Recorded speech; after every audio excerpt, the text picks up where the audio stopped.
My son's teacher called and said he brought something dangerous to school. I rushed there in panic, but when she opened his backpack, it wasn't the item that scared me, it was the name taped to it. My name is Sarah Miller. I am 32. I work nights at the hospital and I sleep during the day. My son's name is Ethan. He is 7, small for his age, with bright brown eyes and a mop of curly hair. Ethan loves dinosaurs, peanut butter, and drawing spaceships. He loves school. He loves his teacher, Miss Carter. I love him more than anything. The day I got the phone call started like any other day. I woke up to Ethan jumping on my bed, whispering, "Mom, pizza for lunch?" I laughed and told him no. I made him a sandwich, packed his backpack, kissed his forehead, and walked him to the school bus. He waved at me with a big grin. I watched the bus go and felt safe. I had been keeping us safe for 3 years since his dad left. I promised Ethan I would always keep him safe. Then my phone rang. It was Miss Carter. Her voice was sharp and quick. "Mrs. Miller, I need you to come to school right now. Ethan brought something dangerous," she said. My heart slammed hard inside my chest like thunder. Dangerous. My hand shook. I hung up and ran. I called my neighbor, Mark, and he drove me. I screamed for mercy in my head like a trapped animal. I thought of knives, of pills, of tiny things that can choke. I thought of everything that could hurt my boy. When we arrived at the school office, Miss Carter met me with a face I did not know. Her mouth was small and her eyes were wide. She led me down a narrow hallway to the classroom. There were children's paintings on the wall, bright suns, lopsided houses, stick families holding hands. Ethan's drawing of a green T-Rex hung crooked on the board. My legs felt like rubber. Each step I took made my stomach flip. "Mrs. Miller, he brought a model rocket," Miss Carter said quietly. It looked like a toy, but it had little pieces that could hurt another child. We had to check it. I opened his backpack. She stopped and looked at me like she could not find the words. I stepped closer. Miss Carter unzipped Ethan's backpack slowly, like a nurse pulling back a bandage. The smell of peanut butter came out first. Then crumpled papers, a pencil case, a small blue dinosaur. My breath was loud. I thought, thank God it's just a toy. Then Miss Carter reached in and pulled out the rocket. It was not big. It was made of plastic, painted red and white. It had a tiny metal tip. It looked like something from a science kit. I felt some of the tightness leave my chest. I felt foolish for running so fast. Then my eyes caught something else. A strip of clear tape was stuck to the rocket's side. On that tape, in thick black marker, was a name. I read it and nothing else seemed to exist. Marcus, it said. When I saw that name, something cold slid down my spine. I had not heard that name in years. Marcus was the man who used to be my neighbor. He had been close to our family once. He had played video games with Ethan, brought cookies, told jokes. For a long time he was a friend. Then there were rumors, then fights, then lies. Marcus left town in a storm of anger and rumors about money and a woman I never met. He left before Ethan was born. He left notes on my car and then disappeared. People said he was trouble. My hands went numb. I looked at Miss Carter and she saw the change. "Mrs. Miller," she asked. "Are you okay?" My throat felt heavy like someone had put a stone there. I opened my mouth and the words would not come out. I wanted to scream. I wanted to laugh. I wanted to grab Ethan and never let him go. I tried to remember why Marcus's name on a toy rocket would scare me so much. I had put the past in a small, locked box in my heart and tried not to open it. Seeing that name like a label on my son's toy bruised that box until it cracked. I thought of the time Marcus came to our house and looked at Ethan. He had laughed and said, "That kid has your eyes."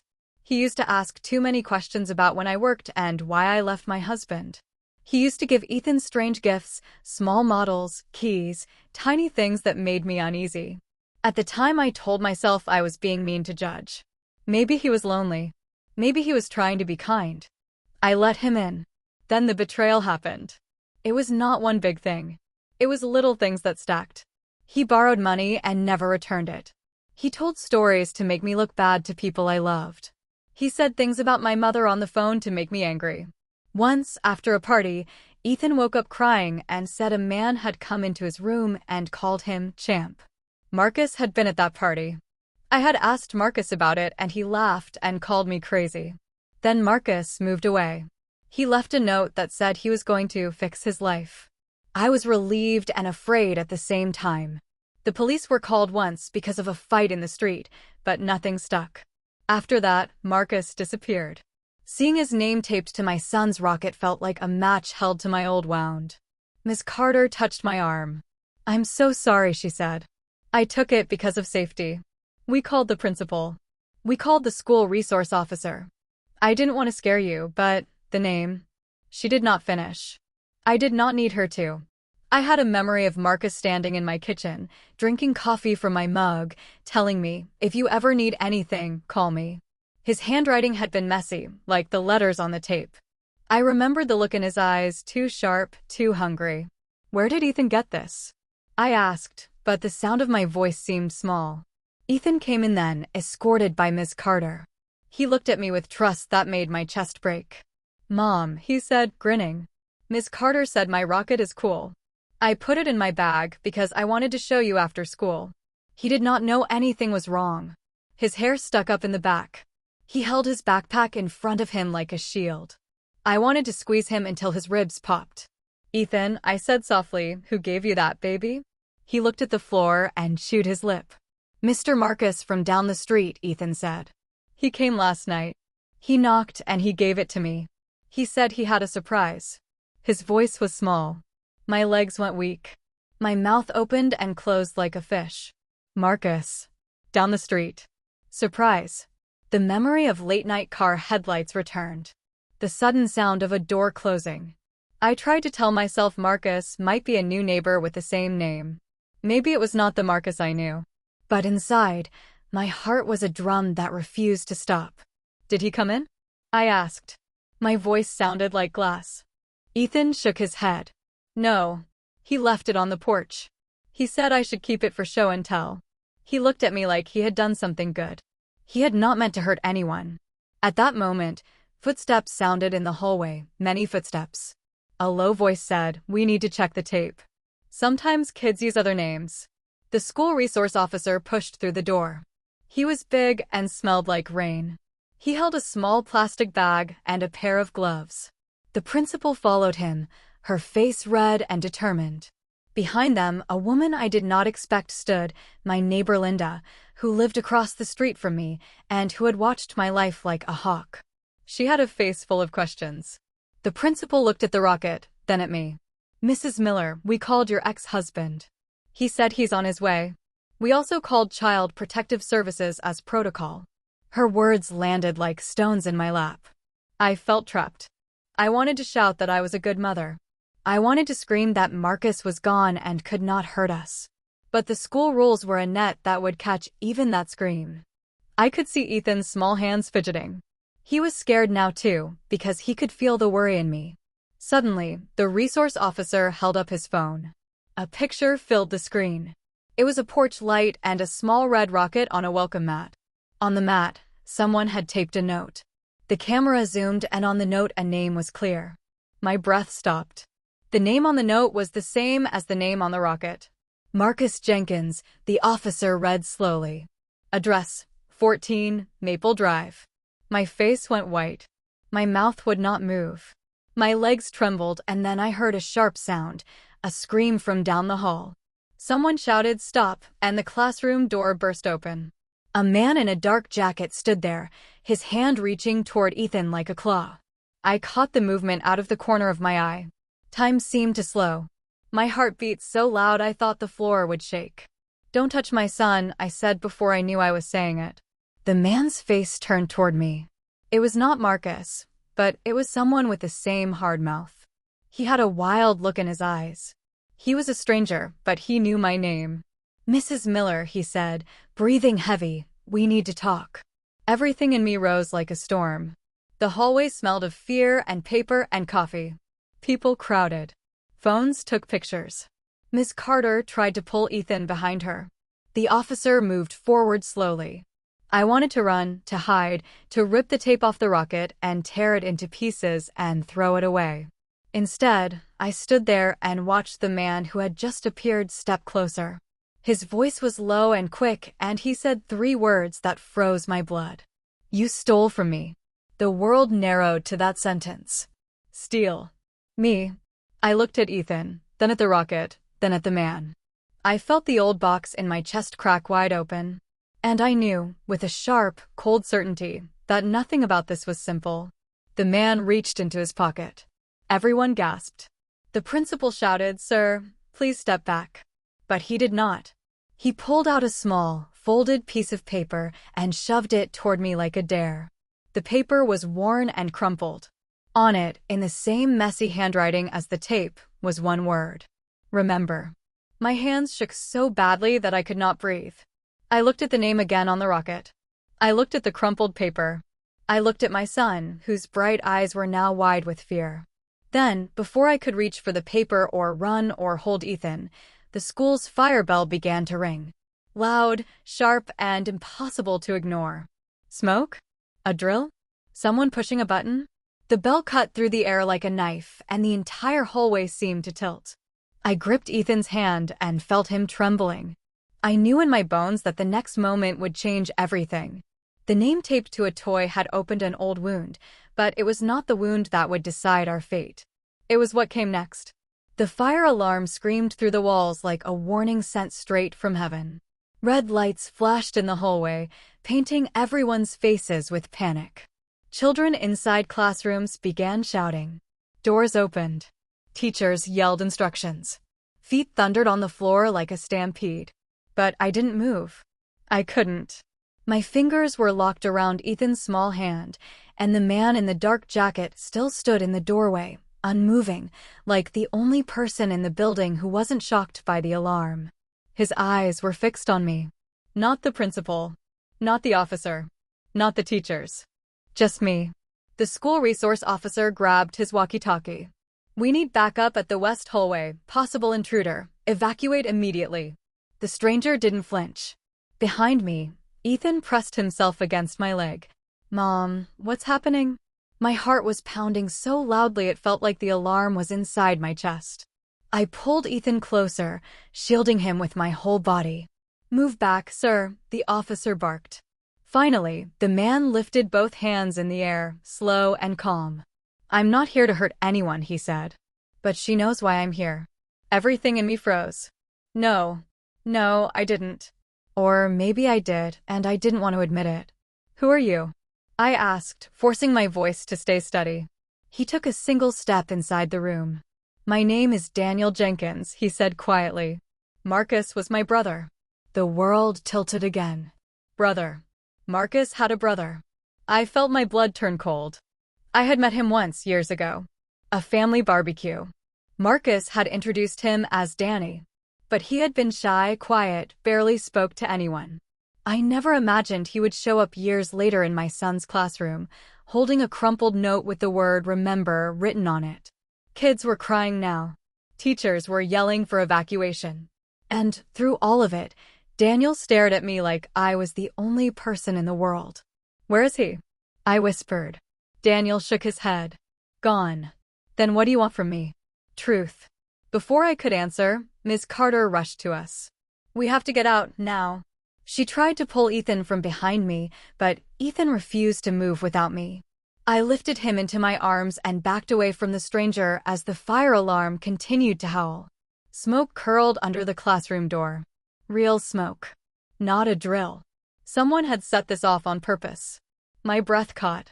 The officer yelled, "Everybody out, now." He pushed Daniel back with one arm while waving the rest of us out. Daniel didn't fight. He simply stared at me like every second mattered. Sarah, he said, voice steady, he left something behind for you. And you can't run from it anymore. I don't want anything from Marcus, I snapped. Daniel shook his head. It's not from him. It's about him. The officer grabbed Daniel by the shoulder and shoved him into the hallway. Daniel didn't resist. He just kept talking, even as he was pushed. You think he betrayed you, he said. You think he hurt you. But you never heard his side. I don't need his side. But my voice cracked, betraying me. I did need it. Because a part of me had never healed from the way Marcus left my life, fast, messy, full of unanswered questions. Daniel's voice rose above the sirens. He left that rocket for a reason. He's gone. I yelled back. Leave us alone. Daniel opened his mouth, ready to say something else. Then a child screamed from down the hallway. A blast of thick, black smoke burst from the far classroom door. Flames flickered on the ceiling like hungry fingers reaching upward. Teachers were pulling kids, dragging them, yelling for them to run. Everything was chaos. I grabbed Ethan tighter. Cover your mouth. Stay low. We ran, bent down, following the line of students moving toward the exit. The alarm kept screaming, smoke poured into the hallway, and the heat grew stronger. Behind me, I heard Daniel shout my name again, but I didn't look back. Because right then, all that mattered was getting my son out of that burning building. Outside, the cold air hit us like water. Children were coughing. Teachers were calling attendance. Parents were arriving in panic. Fire trucks screeched into the parking lot with lights flashing. I held Ethan close, my hand on the back of his head. His small body shook. It's okay, I whispered. You're safe, baby. You're safe. I didn't know if I was saying it for him or myself. The school principal hurried toward us.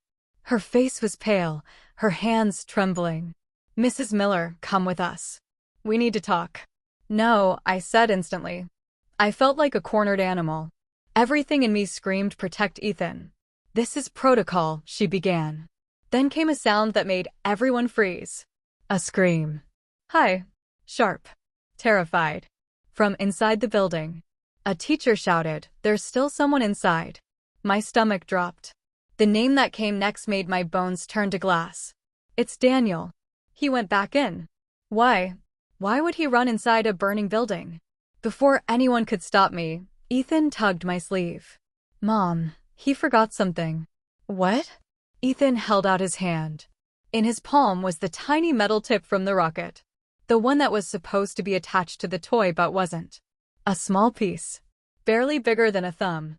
But etched into the metal was a number. 14. The same number as the address on the officer's phone. 14, Maple Drive. My breath caught. This wasn't random. This wasn't a toy. Marcus had marked it. For who? For what? For me? Before I could process it, the building behind us crackled loudly, and part of the roof collapsed inside. Firefighters yelled orders. Parents pulled their kids back. And then it happened. Out of the thick black smoke, a figure stumbled out.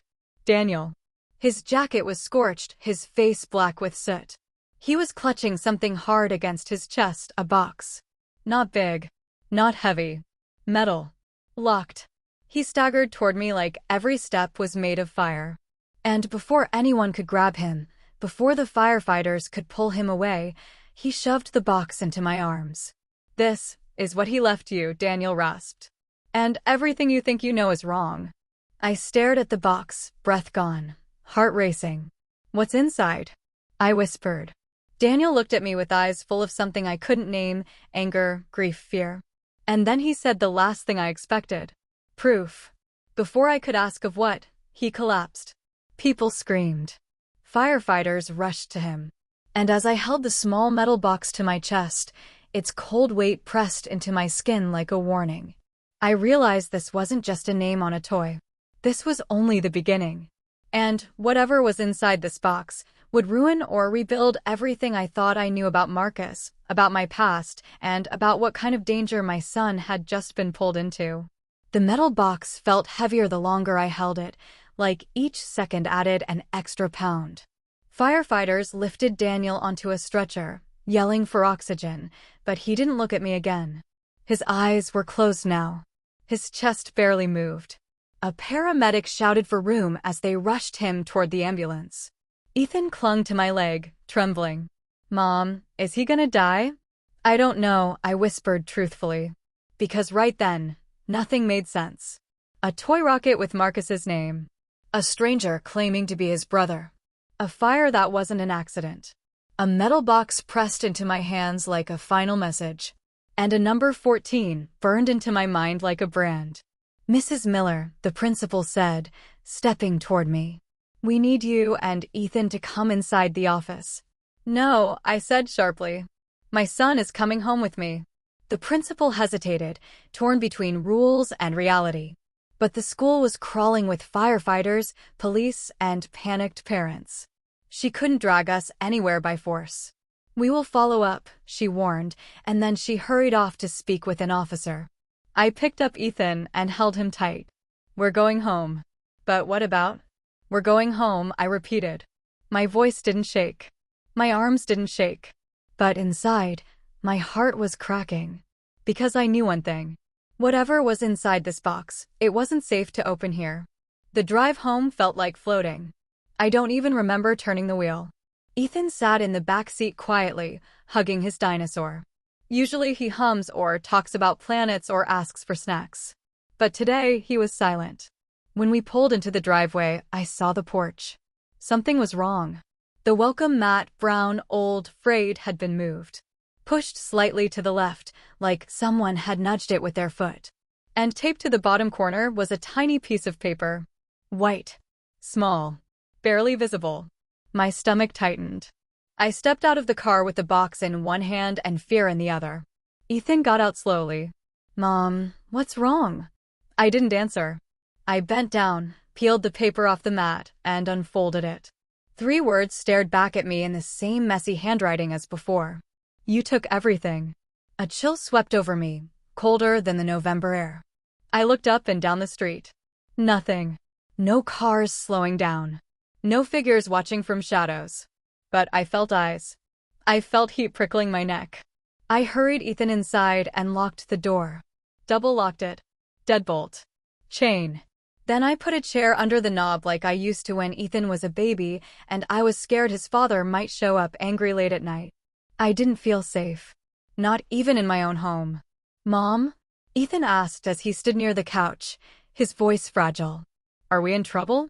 I knelt down and held his face with both hands. "No, you're not in trouble.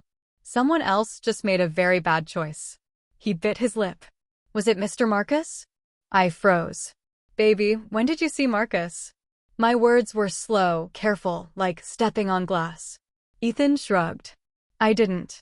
He just dropped off the rocket. He knocked and left." But the man who knocked looked like the guy from the school. I felt my blood turn cold. "The man from school?" I repeated. "Daniel?" "No," Ethan said. "The other one.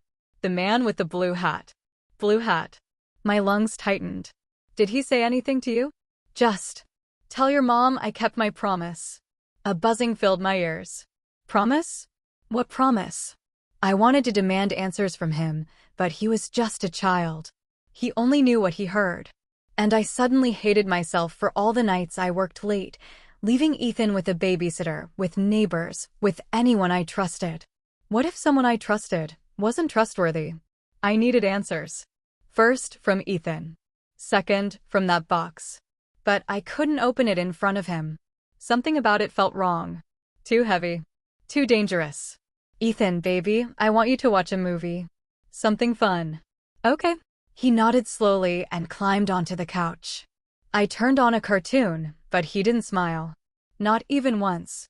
I walked into the kitchen, shut the door, and placed the metal box on the table. It was old.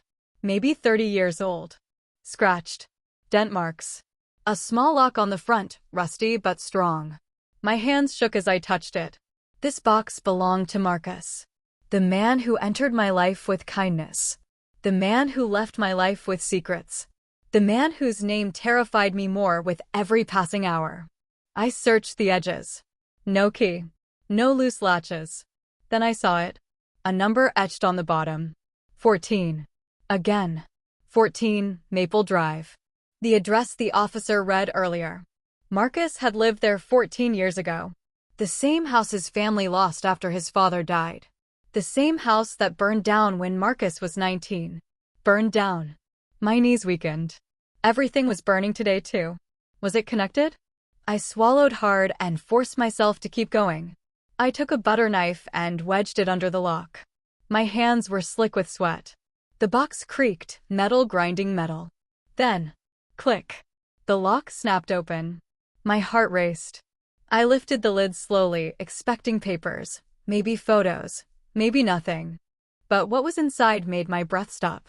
There were 3 things. a folded letter, a small black USB drive, and a tiny silver bracelet. A baby bracelet. My name engraved on one side. Sarah. The year engraved on the other. 1997. My breath caught in my throat so violently I choked. Why did Marcus have this? Why would he keep something with my name as something from my childhood? My knees buckled and I sat, gripping the edge of the table. I reached for the letter first. My fingers shook so hard I tore the corner. The handwriting was messy but familiar. Sarah, if you are reading this, then it means you never heard the truth. They lied to you. They lied to me. Everything that happened was not your fault, and it wasn't mine either. The man you trusted most betrayed both of us. He ruined everything. Start with the USB. Then go to the place where it started. 14, Maple Drive. You'll know the truth. M. I stared at the letter, my vision blurring. The man I trusted most. I knew who that meant. Ethan's father. My ex-husband, Luke. He had always hated Marcus. Always called him trouble. Always said he was dangerous. Always warned me, but it never felt like a warning. It felt like jealousy. Or fear. A cold wave washed over me. What had he done? Before I could read the letter again, a loud pounding shook the front door. 3 heavy hits. Then another. I froze. Ethan sat up on the couch, eyes wide. Mom, he whispered. The pounding grew louder, angrier, faster. My heart thudded in my chest. Through the door, a man's voice shouted my name. Sarah, open the door. It was a voice I knew. A voice I never wanted to hear again. It was Ethan's father. And he wasn't knocking like a concerned parent. He was knocking like a man who wanted to break the door down. Sarah, I know you have it. Open the door now. I clutched the box to my chest. Ethan whimpered. The door shook again, harder this time. And then, crack. Something splintered. He was trying to force his way in. I backed away, dragging Ethan behind me, my breath coming fast and sharp. Whatever truth was inside this box, Luke would kill to keep it hidden. And he was already breaking the door. The door shook again, harder this time, like a battering ram hitting wood. Pieces splintered off the frame and fell onto the carpet. Ethan clung to me, his tiny hands squeezing my shirt. I pulled him behind me, backing into the hallway.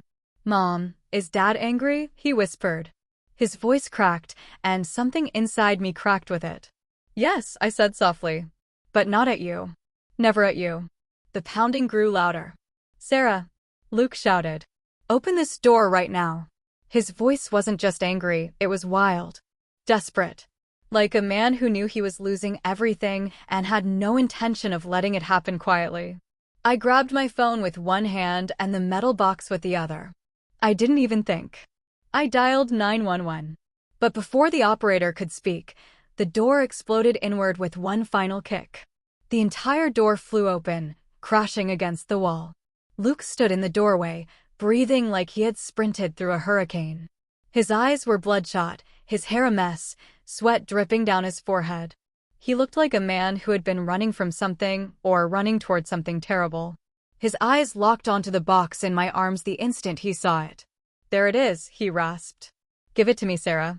I stepped backward, putting myself between him and our son. You need to leave, I said, forcing steel into my voice. Right now. He shook his head slowly, like a dangerous animal stalking prey.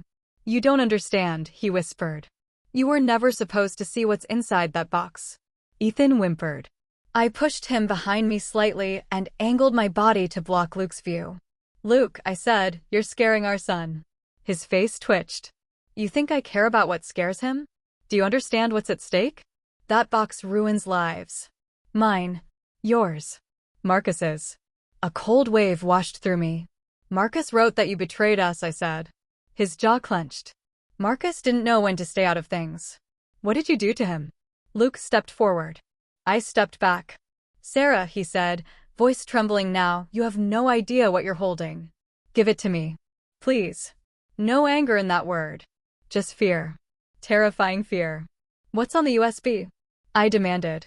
His eyes flickered like someone had struck a match behind them. Don't plug it in, he warned, voice cracking. Don't. That was the deal. That was always the deal. What deal? I whispered. Give it to me. He lunged. I grabbed Ethan's hand and ran. We darted into the hallway, Luke's footsteps pounding behind us. I yanked Ethan into his bedroom and slammed the door. There was no lock, so I shoved his dresser against it, hands shaking, breath thinning. The door shook instantly, Luke hitting it with his shoulder. Sarah, don't make me break this one too. Ethan began crying, hands over his ears. I knelt beside him, cupping his face. Look at me, I whispered. Look at Mommy. His tiny eyes were soaked with tears. We're going to be okay, I said, keeping my voice steady even as my heart raced like a trapped bird. I need you to crawl under your bed and stay very quiet. Don't come out unless I say so. Do you understand? He nodded. I love you, I whispered. He crawled under the bed, sniffing, shoulders shaking. The door cracked again. Wood splintered. I rose slowly, gripping the metal box, its weight suddenly feeling like a weapon, a shield, and a curse all at once. Luke roared from the other side. Do not open the letter again. I realized then he didn't know I had read it, or opened the box. Fear twisted inside me. He wasn't just scared of what was inside. He was terrified. That made me braver. Luke, I called through the door, what did you do? Silence. Then, low and broken. I did what I had to. The door cracked wider. Marcus found out, he said. He was going to tell you everything. He was going to ruin me. Ruin us. You ruined us, I shouted back. Footsteps. Heavy footsteps. Sarah. I didn't mean to hurt anyone. Then why did he leave me a box full of secrets? The door gave way another inch. A hand appeared through the crack, fingers bloody from pushing against splintered wood. Give me the USB, Luke growled. Give it to me, and I walk away. I swear. You swear. I laughed, sharp, bitter, shaking. You swore a lot of things. Every one of them was a lie. Luke punched the door. I didn't lie about loving you. Then why did you hide everything from me? He froze. What's on the USB? I demanded.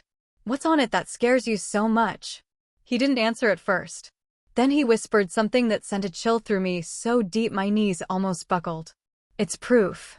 Proof of what? Silence. Then, that the fire wasn't an accident. I gasped. The fire today? I whispered. No. My blood ran cold. The fire at 14, Maple Drive, he said quietly. The house Marcus grew up in. The house that burned when he was 19. The house that was ruled an accident. Luke's voice trembled. I was there that night, Sarah. I was the last one who saw Marcus before the fire started. And he recorded everything. The world spun. You burned the house? I breathed. No, he shouted, furious. But I know who did. And if anyone sees that video, the truth comes out. My father goes to prison.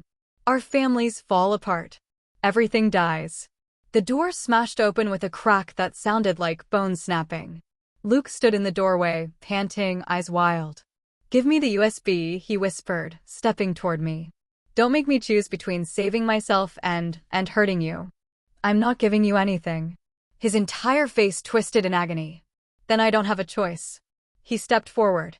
And suddenly, strong arms grabbed him from behind. Luke shouted in shock as two officers tackled him to the floor. The principal stood behind them, pale and shaking. Another officer rushed into the room. Mrs. Miller, are you hurt? He asked urgently. I shook my head, frozen. Luke thrashed on the ground. Sarah, listen to me. That video will ruin everything. The officers pinned him harder, handcuffing him as he kicked and screamed like a trapped animal. It already ruined everything, I whispered. Ethan crawled out from under the bed, crying so hard he couldn't breathe. I scooped him into my arms, whispering into his hair. You're safe. You're safe now. Mommy's here.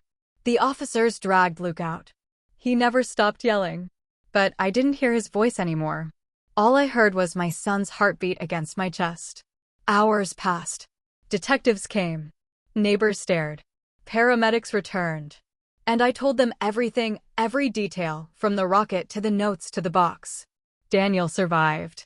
He was at the hospital, burned but alive. He confirmed Luke's involvement. He confirmed the video. He confirmed the fire. Everything matched. Everything. The truth was finally out. When the detective left, Ethan fell asleep on the couch, exhausted. I sat beside him, stroking his hair gently. The metal box sat on the table. I wasn't scared of it anymore. Marcus hadn't come back to hurt us. He had come back to protect us. He had been trying to tell me for years. And now, I finally heard him. Ethan stirred and whispered, half asleep, "Mom." "Yes, baby. Are we safe now?" I kissed his forehead. "Yes," I whispered. "We're safe." The truth had burned everything down. But sometimes things have to burn before new things can grow.